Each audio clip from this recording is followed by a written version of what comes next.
this year marks the 100th anniversary of Bonneville. And what that means to me here is everything. To celebrate it with some of the many legends that are still living. And keep in mind, we have lost so many legends in the last 100 years that you really need to look back and study the history of Bonneville to see how it's evolved.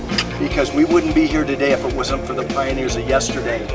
And last night we had a thing where we met some legends like George Smith and Pete Hill and Wink Eller and, you know, John Yates, and we heard some of the most amazing stories. And to be out here and to say I ride on the same salt as some of the most famous land speed racers on planet Earth ever in the history of land speed racing is symbolic to me.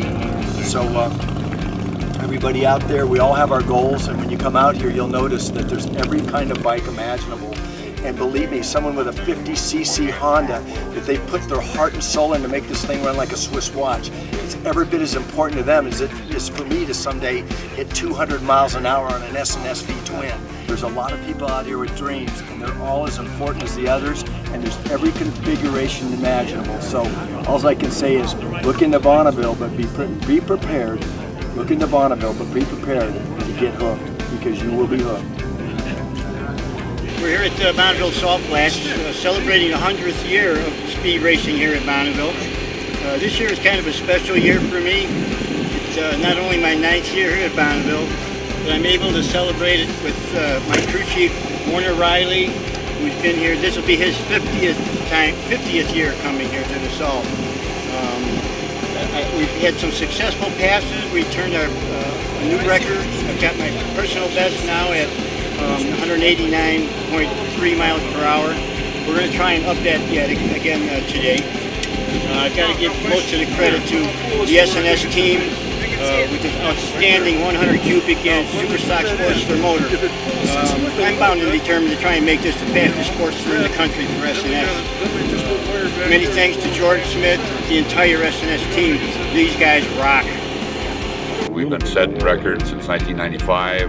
We've had a lot of fun, and we've met thousands of people. The history of Bonneville is a storied history, and I don't want, you know, and now we're working on a museum to get that back and built, and it means everything to me because this is the last grassroots deal there is left to do.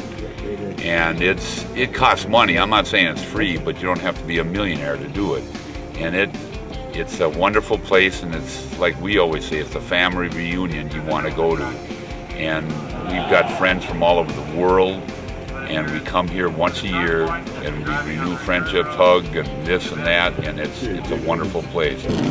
Plus, through the years, you get to experience the benefits of good business, from S&S to Pingo to Worldwide Bearing, you know, and that's the people that want to help you go fast. It's an experience you'll never forget. I'm Jeff Bailey. I work for S&S, and this is my 5th trip to the Salt out here. My first was back in '07.